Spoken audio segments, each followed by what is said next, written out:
Do you ever feel like you're stuck in a rut, going through the motions of parenting and life, but missing the excitement?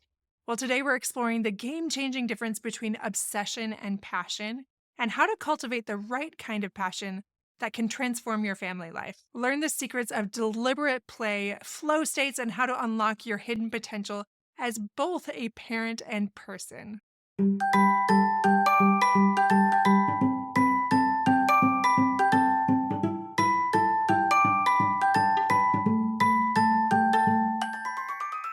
Hey parents, welcome to Fulfillment Therapy. Do you want to raise your kids better and have a stronger marriage? Are you up late at night researching marriage and parenting tools and self-care tips?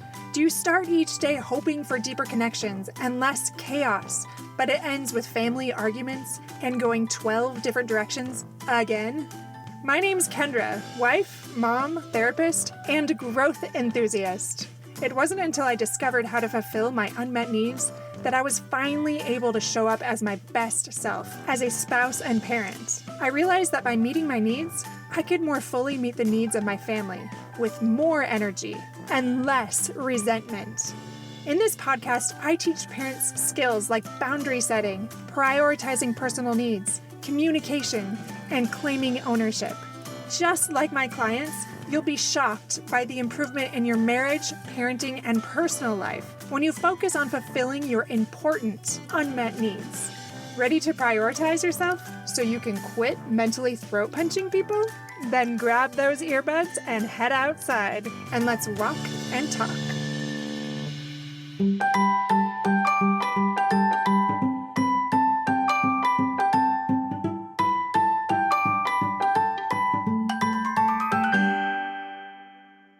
Welcome back to Fulfillment Therapy. I'm your host, Kendra Nielsen, and today we're exploring that crucial difference between obsession and passion and how to cultivate harmonious passion in our lives as parents and spouses. We're going to explore the concepts of deliberate play, flow, and interweaving and discuss how these things can help us avoid burnout and something called boreout while unlocking our hidden potential. I've been thinking a lot about this as I've mentioned, I've been reading Hidden Potential by Adam Grant. And these things have been on my mind, like thinking about, okay, what is that line between passion and obsession, especially as I've been working with other clients where sometimes one spouse or the other is so immersed in something that it becomes more obsessive and unhealthy. And not only that, but I'm seeing that sometimes in kids as well, as parents come and talk about their child's obsession with things. It could be anything from video games to dancing or whatever that might be. So I'm going to start with a common scenario here. You've decided to learn a new skill or take up a hobby. Maybe you're helping a child learn something new, like tumbling or whatever it might be. Maybe it's playing an instrument or learning a language or getting fit. And at first, you're excited and motivated, but as time goes on, it starts to feel more like a chore. You find yourself saying, I should practice instead of I want to practice. And there's this difference between obsession and passion that becomes crucial. So let's talk about what obsession is. This is often driven by external factors where we feel like we must do something to prove ourselves or even maybe meet other people's expectations. Well, passion, on the other hand, comes from within. It's about wanting to do something because it brings us joy and fulfillment. And I don't know how many episodes I can go without mentioning pickleball, but so I'm going to do it again. But for me, this is something that is very much a passion. And yet it can move into obsession if it's like, no, I have to get better. Everybody's getting better around me. I'm just staying okay. I'm not getting awesome at it. And I'm a little embarrassed to play. Like those are totally thoughts that have come through my mind because I did not grow up with any racket sports or even a lot of sports, even though I'm very athletic or very fit, I guess you could say. And it's embarrassing. And sometimes I have to check my motivation because it can be less fun if it moves into that obsession.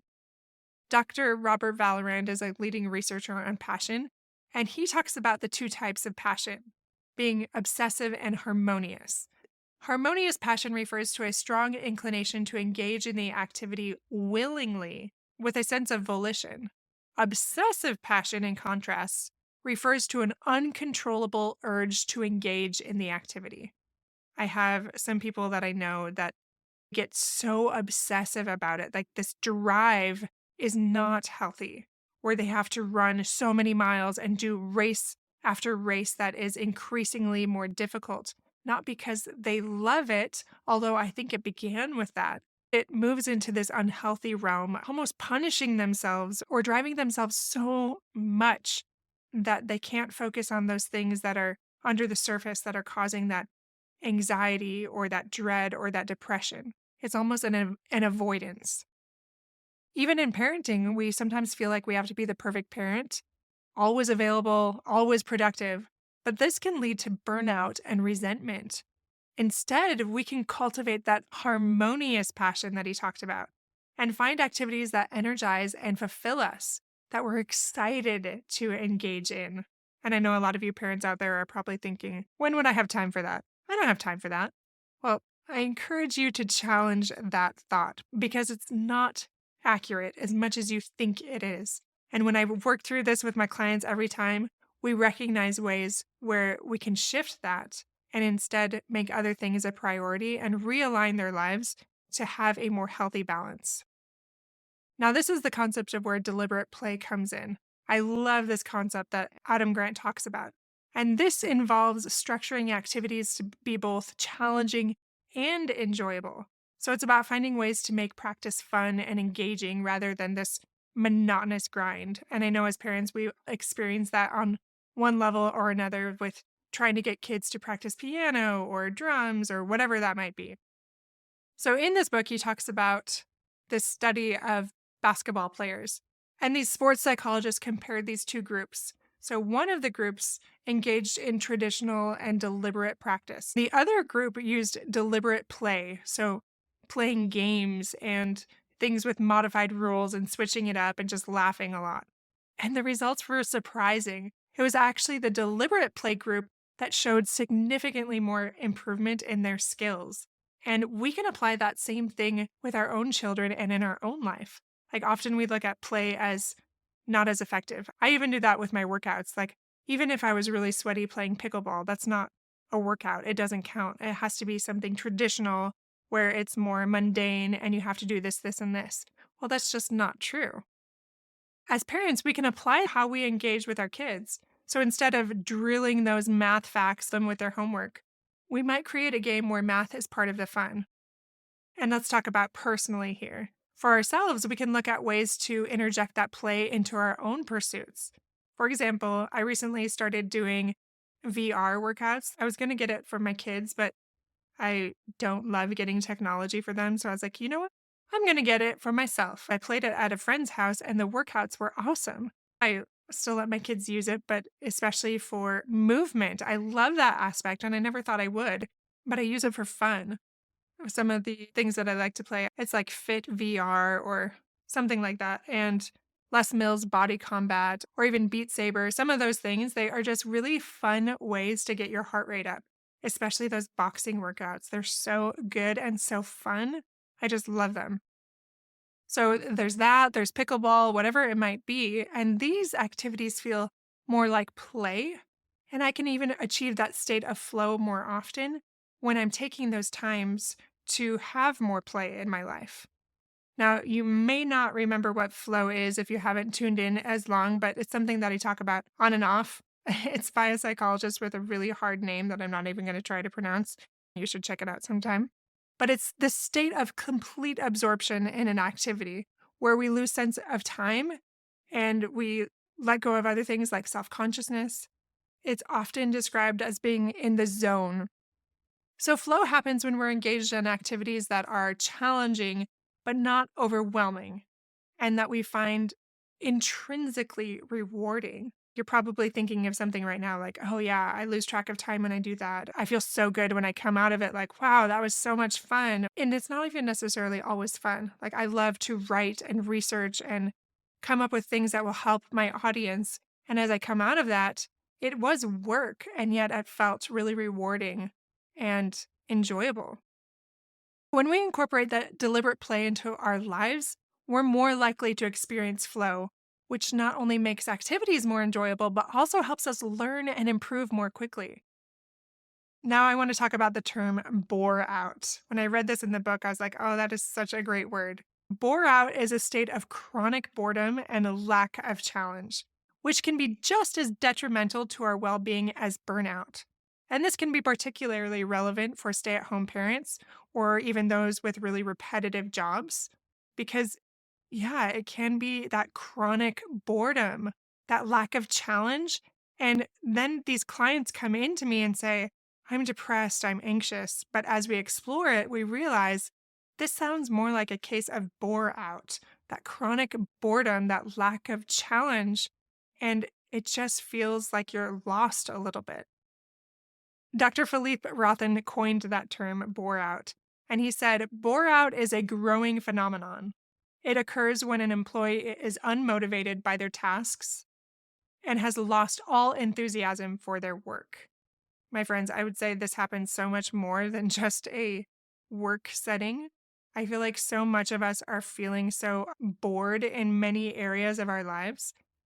We're lacking that challenge, and our culture right now is very much just go to work, come home, eat, clean up, watch a show, go to bed. Like, there's not a lot of challenge in our life like there may have been at different times in history. Like, we're just kind of bored. So, what do we do to combat that bore out? Well, we need variety and challenge in our lives. So, this is the concept of interweaving.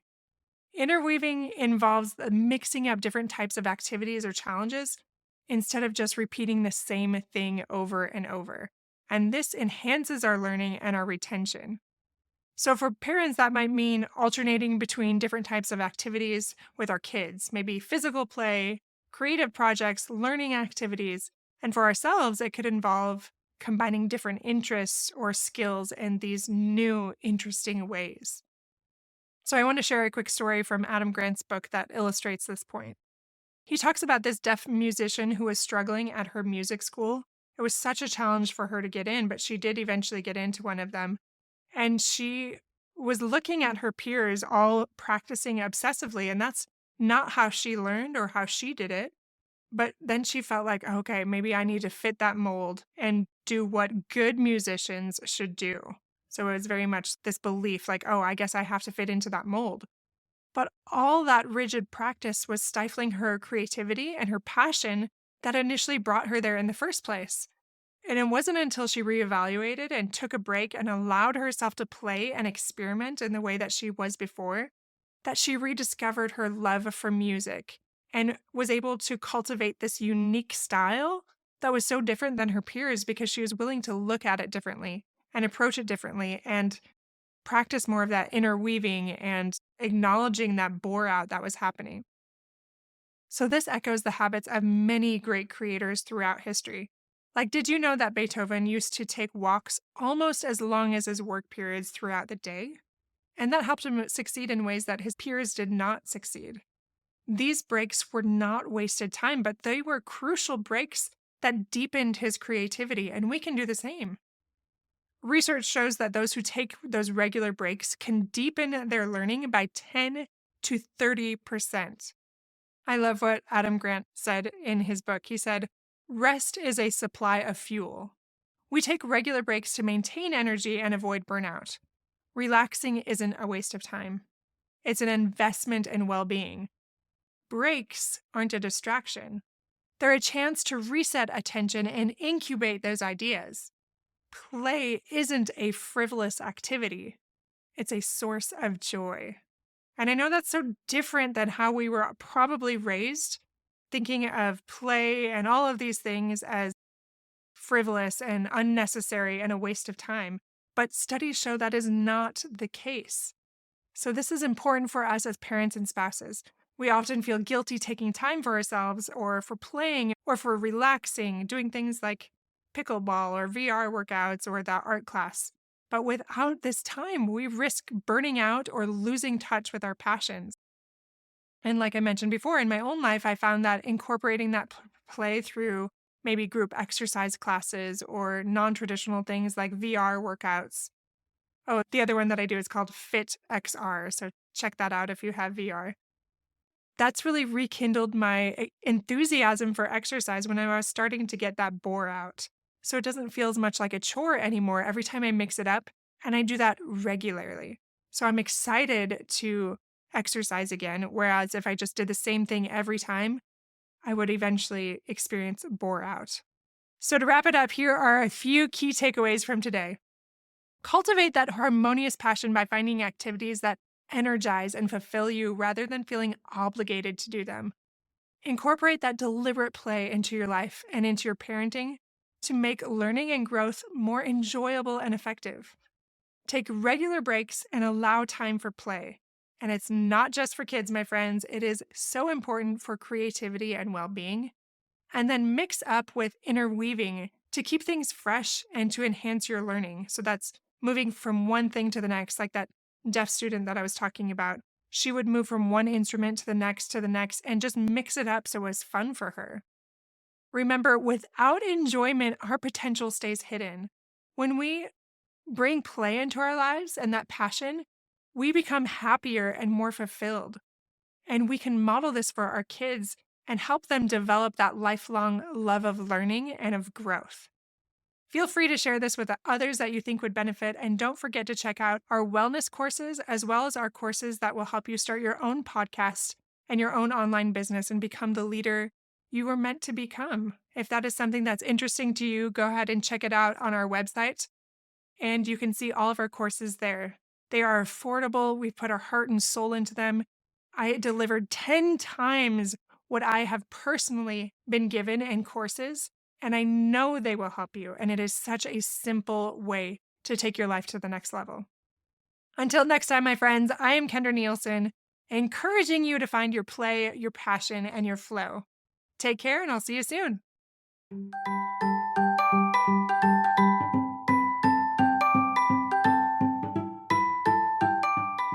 Hey friends, I hope you enjoyed today's episode.